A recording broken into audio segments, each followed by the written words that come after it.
Hey smokers, Duraga1 here, and today we're going to be taking a look at the Imation SuperDisk.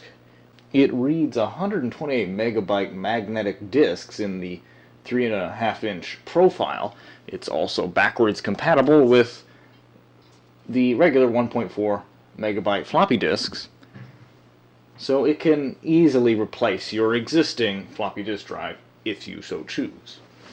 It connects via parallel port, so we're going to be using this today with the Windows 98 machine.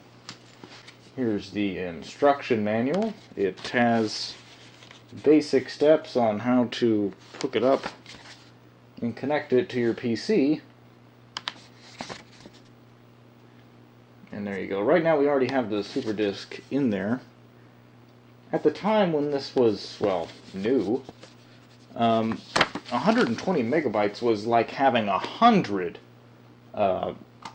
individual floppy drives at your disposal, which would probably be, well, it would be a pretty big stack. But to have that in this, it was almost worth carrying around this extra drive with you to read it with.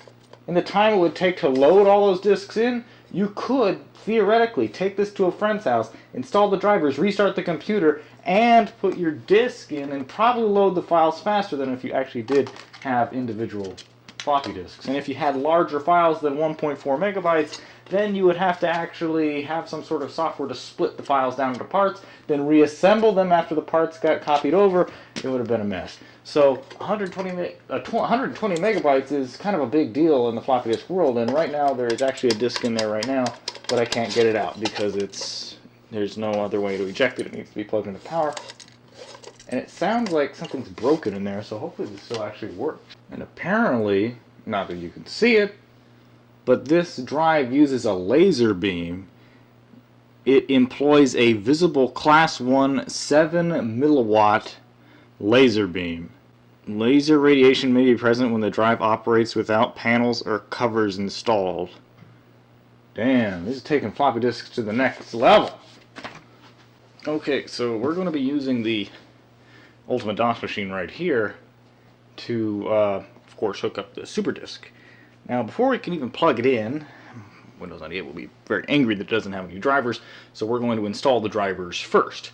Now, one of the major problems with installing the drivers on this is that they only exist in floppy format. Luckily, many years ago, I burned those floppies to a mini CD that can be read in computers that don't have floppy disks. So that should be useful. So let's go ahead and power this on. Now, this is still using the SSD that I installed in the last couple videos ago. So hopefully the adapter is still plugged in there okay. I've actually closed up the case. So let's see. Oh Lord. Oh Lord.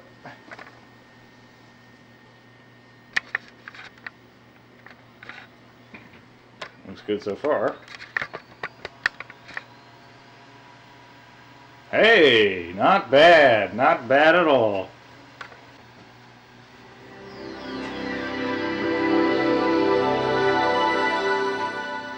Sweet. Now the problem is this microphone is pretty sensitive, so it's going to pick up a lot of drive noises.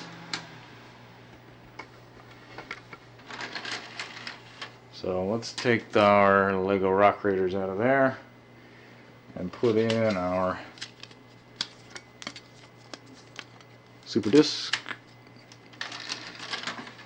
I didn't need to open the bottom one.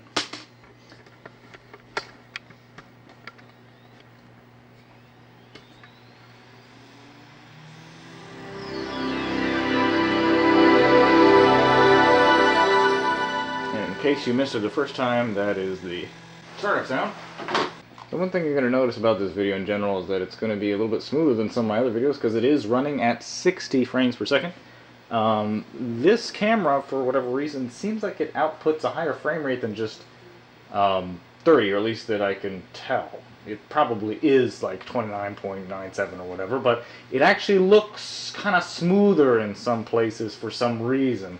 So I gave it a little bit more frame rate to see what that'll actually end up looking like, because for whatever reason this camera has just looked smoother. I think it's some sort of weird frame blending thing? I have no idea. So, I'm going to close this out. My computer. There's SuperDisk. Oh. And there's setup.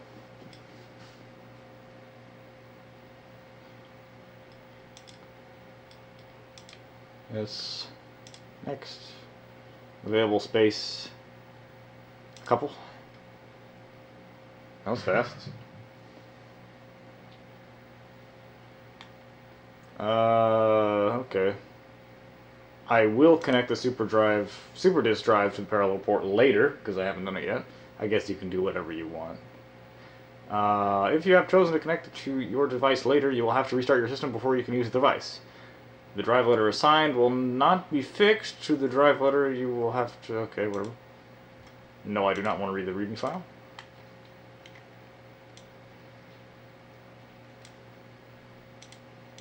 So, looks like we're done. Let's shut it down and plug the drive in. So I gotta say, it's been years since I've actually even plugged one of these in. Not that I've forgotten how to do it mostly, but you know, just that I haven't done it at all. One sort of thing that I used to, well, dream about when it came to the world of computers, I figured that since this port in the back, and I saw it as a kid, since this port in the back was so big and looked so robust and had such good-looking like screws to keep it tight and solid in there, why didn't it have a faster connection that more data would go through and it'd be very important and such? And the thing about parallel port is actually its actual data bandwidth is very, very, very low. So let's shut this off. So remember when I told you I haven't done this in a while, I don't know how to do it? Yeah, it was true. I didn't actually know how to do it apparently because I plugged in the wrong side. So let's try that again. And actually, if I had read on it, you can't see it. There's two symbols. One has the PC symbol. The other one has the printer symbol. And I plugged it into the printer side because it's supposed to be some sort of printer pass-through so that you can have both this and the printer hooked up. So you can sort of daisy chain them and whatnot. So that's the proper side. This is our male side here. And we're going to plug them in here. Nice and secure. Alright. Alright, so there we are with our SuperDisk. Let's go ahead and power on the machine. Oh wait, I didn't actually plug in the super drive. Hopefully it won't fry it if I plug it in now. You can see it's doing a little seek action there. Let's see if it'll let me take it out. Probably not. We're currently booting, as you can see. There is actually what looks like a paperclip hole in the button itself, so if you really wanted to force it out, I think you could. But the actual mechanism that ejects the disk is actually, you know, automatic. So this is just a button, like an on-off switch. It's not like a mechanical. You're not doing it manually. It spits it out a lot like the old Macintoshes. Maybe I did break this thing. I don't remember it seeking this much. And it's also stuck with the Auto-EXE CPAP. Probably have to restart it again. Yeah, it's been here too long. So let's Control Delete. No. Unplug the super drive.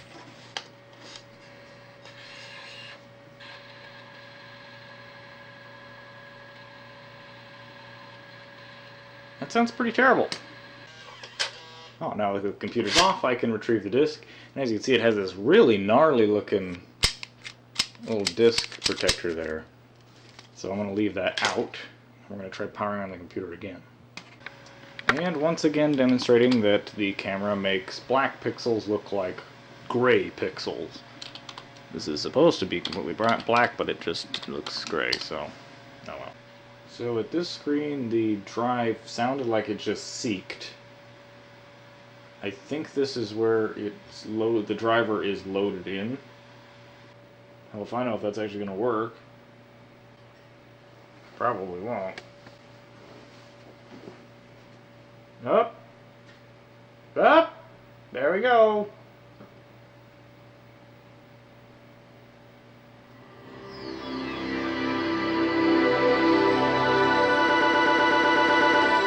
God!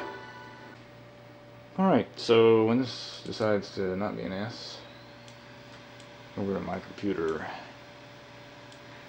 Now remember I said before there was a 5 1/4 floppy inch drive. This is not it. If you watch the other video, for some reason this sort of appeared out of nowhere for no reason. This is actually our drive right here, D. SuperDisk E that you're actually saying that says SuperDisk is the SuperDisk I put in to the drive to install the driver. So this one actually is the removable disk D. That is our drive there. Let's go ahead and take the plunge, make sure the write protect is off, and it is. I have no idea what's on this disk. Maybe I try to put Rayman on it or something. It's been probably over a decade since I've used this, so we'll see if it even works at all. It's a little disconcerting because the light is not blinking. It's just sort of making screeching noises. Alright, so let's click on it. The reading light is on now.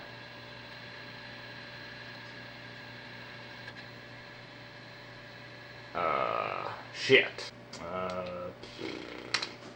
Pressing A key to continue. Well, there's still something there.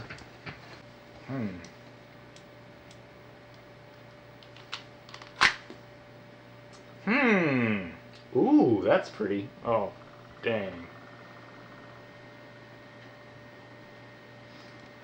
Well, it restarted itself. I don't care. Drive is making a horrible seeking sound again.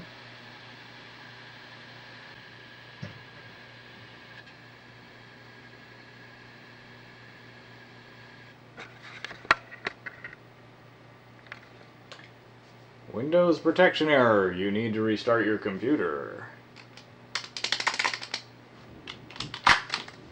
Okay. Again, we're not going to pull the safe mode card quite yet. Now, as you start to look at text on this, you'll start to notice that there's some sort of weird focal point right in the center. This is somewhat of a wide-angle lens or something, because you see that when you look at the Windows 98 logo, something you should probably be pretty accustomed to seeing, it's sort of bulging out a little bit, and as I look up and down on the square object, like the monitor, you can see that there's a bulge that's running around the center of the screen. I find your lack of filters disturbing. So now we have the SuperDisk grinding again. And we're at a black screen with a blinking cursor. Windows protection error, you need to restart your computer. So maybe it's tied to the fact that there's a disk already in the drive. Will it eject it for us? Okay, well that's good. So we'll try it without the disk in the drive. Hey! Look at that. Yes, it definitely has interfered with Windows in some way by having it connected. So here's one theory, is that this is a horrible abomination and Windows 98 hates it. Okay, fair enough. I'll go with that. So, if that's the case, why don't we just use a regular floppy disk in the drive and see what happens. Bring up my computer. Bring up, of course, our removable disk. We're not going to click on it quite yet. We'll put this in the drive.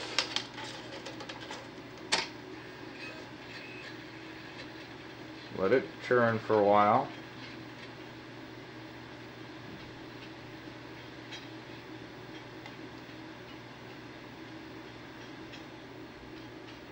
And we'll try it.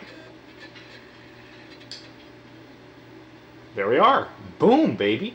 So it can read regular floppy disks, and our theory so far is holding up that this is an unholy abomination. So let's now back out of this, eject the disk. Let's now actually try to insert this. Before we do that, let's try a different disk. It came with two installation diskettes. This is the purple one, the other one is the green one. Not you'll be able to tell. Let's put that in.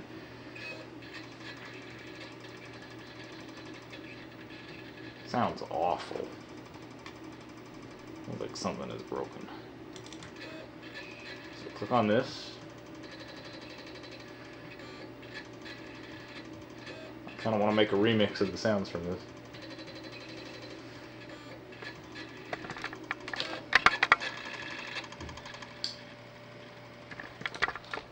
Hey, look at that. So loaded the other disc, which is pretty much identical in what it has on it. Like here's the setup splash screen. Paint cannot read this file, it's not a valid bitmap file, blah blah blah blah, because it sucks. Can I read the INI file? Huh. So it doesn't want to read any files off of it, so this may in fact be a lot of the broken. Will it run the setup? That's a problem. So it's all talk and not a whole lot of action. So if it can't actually read anything off the floppy disk, now this is a pretty old floppy disk, I'll give it that.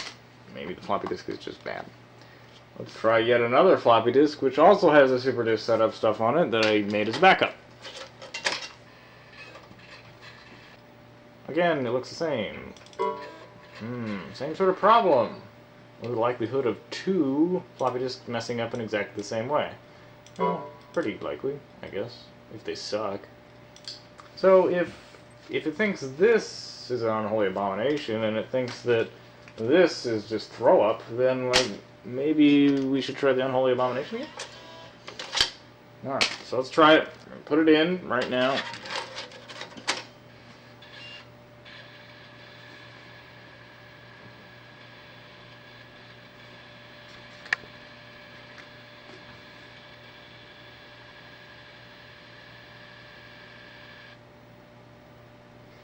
Okay, let's open it.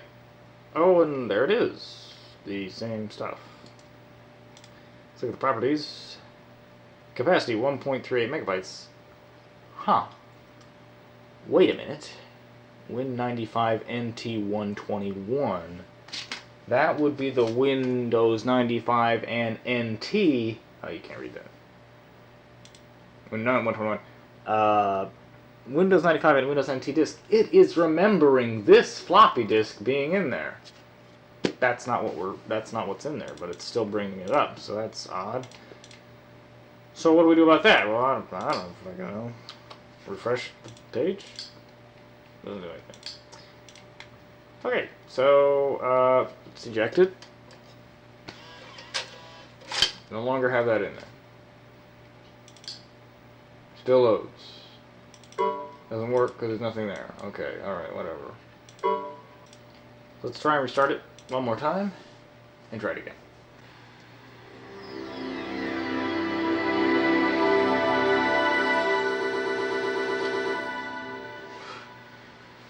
Oh god. Okay. Let's open this up. Before we even put anything in there, it's empty. Try and open it. Of course. Disk and drive D is not formatted. Do you want to format it now? There's nothing in there. What is it going to do? Format nothing? Is it going to format the air? I mean, that'd be pretty cool, but like, maybe it becomes like that laser turned into like an air ionizer or something. Oh, this is fun. Oh, shit. Let's go with no. Properties. Detects that it has the FAT file system, but nothing. Let's click on it again. Okay, now that's more of an error message that makes more sense. Cancel. So let's put this big boy back in there. 120 megabytes. I don't think this computer's ready for it. It's a total paradigm shift for Windows 98 to have a floppy disk drive that is 120 megabytes. I just right-clicked on it. Oh man. Damn it. I don't think I'm gonna pull out of this. Closing my computer. Wait, no, what? Ah, damn it! I didn't want to restart it! Hold on, hold on. If I can get the run dialog open. Cancel. No. Just end that task. Son of a bitch. I haven't had this much trouble with a Win 9X operating system for years, man. Damn it. Damn it. Piss! Oh, even that's held up. Oh, well. Damn it. Alright, so since the Windows 98 machine clearly is not ready for the beast that is the SuperDisk, we will instead use our Windows ME machine that we created with the Quantum Bigfoot in a previous video. And here it is. Get my drive back out of there. Gotta get our driver disk back out of there, because I'm gonna get that. We don't have we have a zip disk drive. I don't know if that actually reads floppy disks. I'm not gonna try jamming it in there. Will it even fit in there? Let's see. Oh no! No, don't do that. Well, there's a familiar face. And the demon that perches atop it. Let's power it on. So clearly, since the Windows 98 machine doesn't work, we're going to use the Windows ME machine, which is, of course, another Windows 9X system. Hopefully we'll be able to get this working. We're going to do the exact same installation step as prior. And for some weird reasons on this camera, the Windows startup screens are always really, really clear. And you can perfectly see it. You know exactly what it is. Go figure.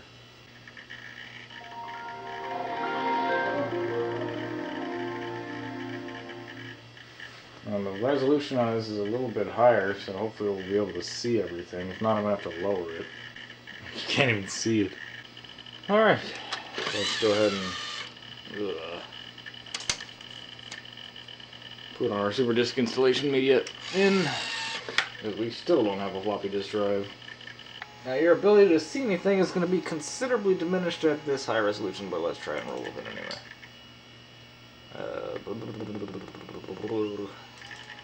There's setup.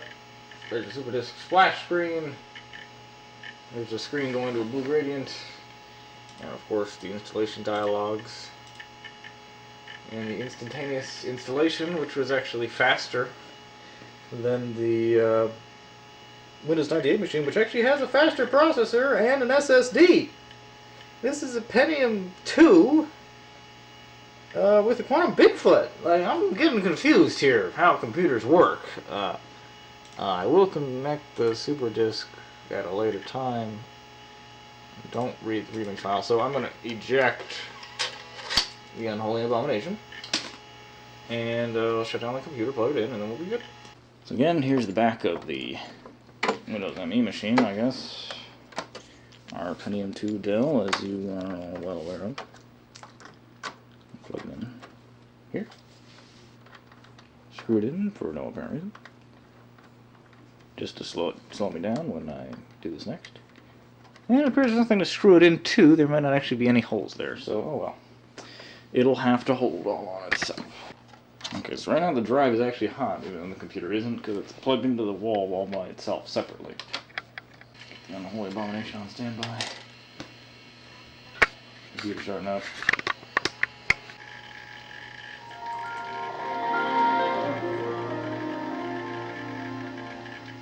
Well, the SuperDisk doesn't make this Windows startup sound like freak out right at the beginning. One thing I will be doing is lowering the screen resolution. Take it down to a nice and friendly 640 by 480.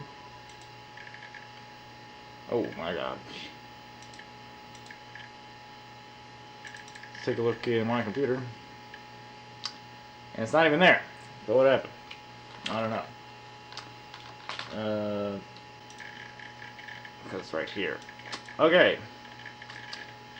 Printer port apparently was never installed to begin with. So for whatever reason it thinks that the Imation SuperDisk drive is on the SCSI controller. Oh my god, this is a nightmare! So one theory might be that we have some sort of device conflict with the SCSI card. I've had a couple comments from people that are saying that the US Robotics networking card can cause some slowness issues when the computer's starting up. As in, like, it delays the startup. And since the SCSI card, I know for sure delays startup because it has that little indicator at the beginning, I'll just, well, take out anything that I don't need at this point. So, let's take out the SCSI card.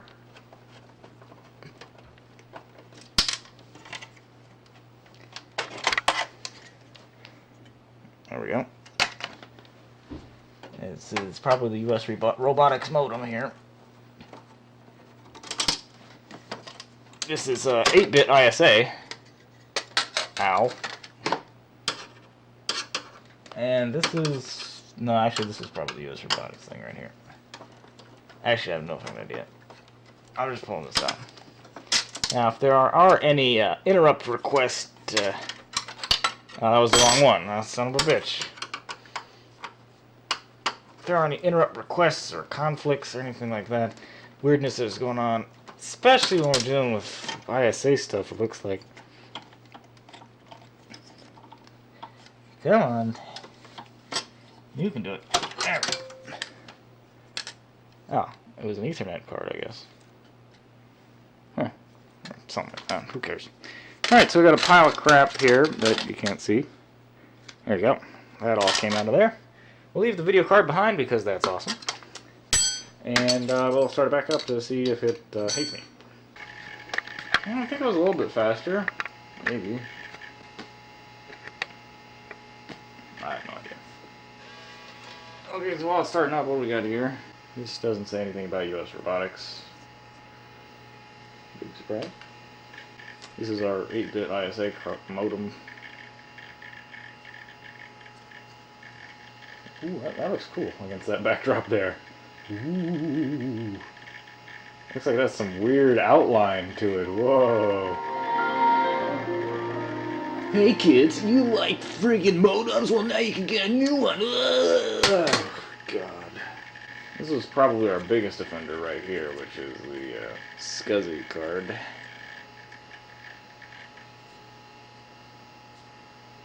Weird. Okay, so let's see what the device manager looks like now. Probably terrible. Again, it still thinks there's a SCSI controller on the system, which I really don't understand. Let's go ahead and update the driver. Specify a location, which is... Wait, I have an A drive? Holy hell. I didn't even know that. I guess I'm just really unobservant. Where's the other disk? Okay.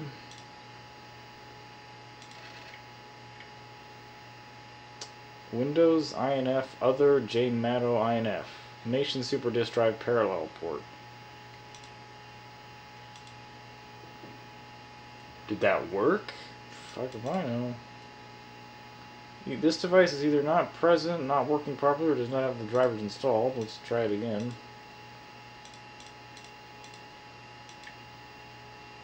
Have disk. Browse. D. You gotta be kidding me, man. And I do believe I locked up the whole system.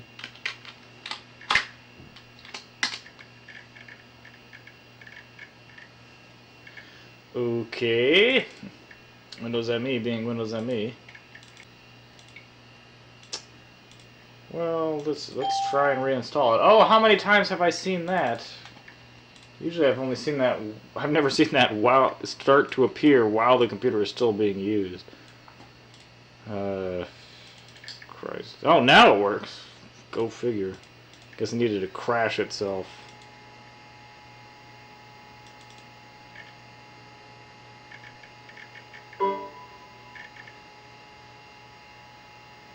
Yes. Uninstall shield. Oh, Lord. I don't remember this part. I think this is how it's supposed to install. You're supposed to have it plugged in already, and then you're actually supposed to install it. That's probably what screwed me over on Windows 98. I have connected the SuperDrive. Okay. Oh, whatever. As long as we get it to work, I mean, jeez. I don't like the fact that the system may temporarily freeze, but I think it's actually freezing less than it was. Okay. Do I need to put the disk in there in order for it to like me? I don't know. The setup program cannot find the SuperDisk drive parallel port connected to the parallel port. Please check that the hardware is currently connected as shown in the Getting Started guide. Well, shit, I don't want to read this again. Ah, hell. Well, I looked and it's definitely connected. I don't know why it's not showing up. It probably needs to another restart, but I think it could be that this thing is like broken or something. I'm running out of computers to test this with. Well, obviously this doesn't work. Now, trust me, it does sometimes, but it doesn't want to today. So, now this is probably not going to work, let alone actually restart. So when it does, if it doesn't work, we'll just take a look at this super generic looking tape drive. Yeah, that's right. It's a drive for these little bastards. Yeah, that's right. So apparently put this into here and then it works, I think, but I don't know because I never use it. So we're going to figure that out. Now normally, as far as I know, the tape drives require... Oh god, shut down already. The tape drives require some sort of backup software to go along with them. It's not something that's just going to pop up in my computer, but if it does, I'm going to be happy. So, shut this thing down. So the tape drive is a little bit different, but pretty much the same. As you can see, it still has 2 parallel ports on the back. One says printer, one says computer. Pretty simple, right? And you plug it in like so. And it actually takes the full 120 volts from the wall. It's no pansy like this crappy super drive. And I gotta say, it does look a bit more badass atop the Windows ME machine. I'll just go ahead and plug it in and flip the switch in the back and turn on the computer, and hopefully it'll have the drivers for it. Well, I turned it on, but it didn't give me any sort of indication whether or not it did anything. I gotta say, this is probably the crappiest video I've ever made. Next to editing with Sauerbraten and Sauerbraten Test, which currently is not available for viewing, but it may be in the future. And what do you know? I've gone back to my roots. This is how Drago 1 started, with black and white footage. And it looked like crap. What the hell is this? So I mean, I have hardly even seen these tapes, let alone used them. So supposedly they can plug into this. And apparently our active desktop still isn't recovered, so we'll just leave it like that. As far as I know, it causes less problems. Now, we're not seeing that in there either. In fact, nothing even came up at all showing that the tape drive was even there.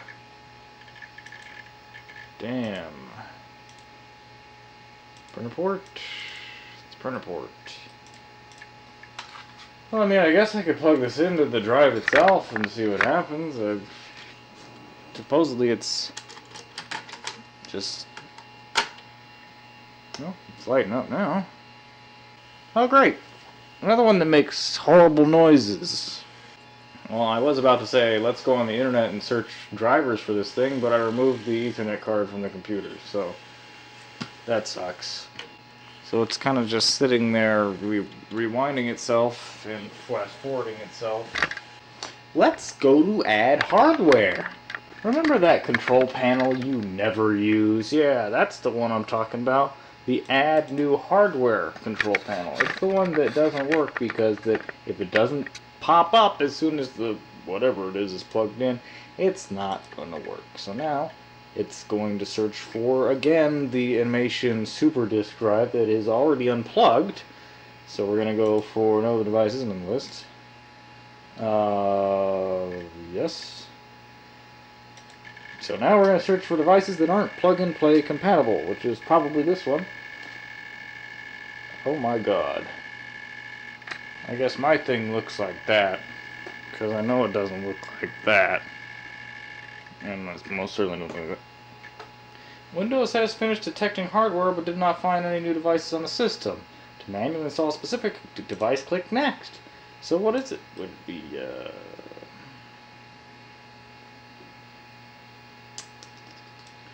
would it be a storage device? Let's use our imagination in the fantasy land of drivers that would maybe work. What the hell is this? Windows can continue installing your hardware now. Oh, you gotta be kidding me. So, again, we have yet another circumstance where the add new hardware wizard doesn't work, and certainly not on Windows ME. Now, just to add insult to injury, I'm going to show you guys one more thing, since two of these things so far didn't work. So I'm going to show you one more thing that definitely will not work. A Bernoulli box!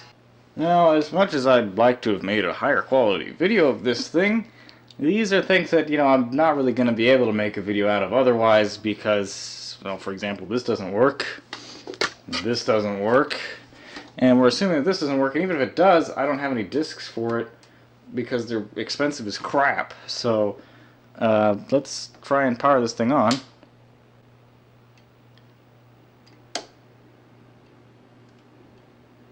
You get the gentle whoosh of air going through it to, create the Bernoulli effect or whatever. I don't know what this button does, but it probably isn't good to press it a lot. So it's plugged in the back. We start up Windows Me and see what happens.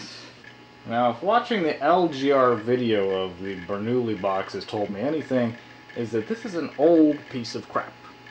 Or, from another perspective, an old gem of history.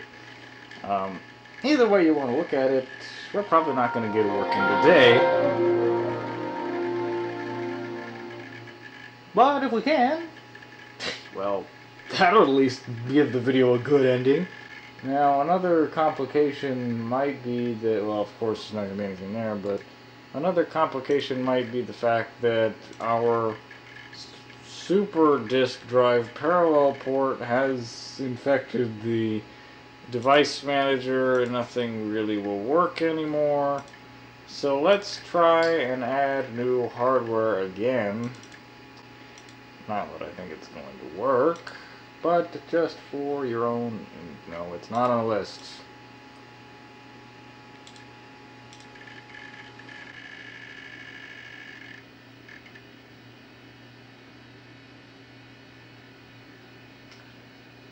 Yawn. Well, guys, I gotta say I apologize. I'm fresh out of ideas for things we can try and look at. Now, really, this was just a test video, and because you guys certainly wanted a video recorded with this camera, so we ran it through a couple things. We had some looking at the screen, we had some looking at other devices, not that you can almost tell what they are from the low quality of the camera, but at least you can see that we did it, we made a video, the end. Now, unfortunately, this video is not going to have a happy ending, guys. Ooh, damn. Well, guys, we didn't get anything done, but at least we found out that the SuperDisk doesn't want to work on either of these computers for whatever reason, which pretty much precludes it from any future videos, unless I figure out some other way to get it working. But really, in essence, what was I gonna do? Like, copy some files to it, maybe play Doom off of it? Actually, that would have been pretty cool, but either way, it's sort of a bust. So anyway, guys, this has been a video with the Tyco VideoCam TVC 8000 camera, and it's gonna be the last one I'm ever gonna do with it. Thanks for watching, everybody. But wait, before we go, there's one last thing we need to do. We're gonna have to install an SSD into the Tyco TVC 8000. Let's get started. How to put this in there?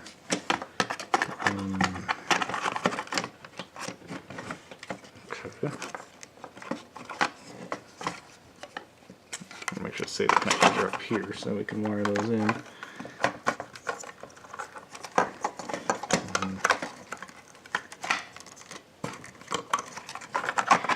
Going to play games with me, are you? Okay, fine. Have it your way.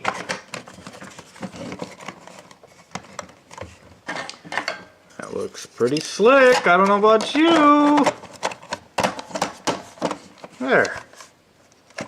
One Tyco camcorder, 32 gigabytes richer. This has been Draga1, signing off.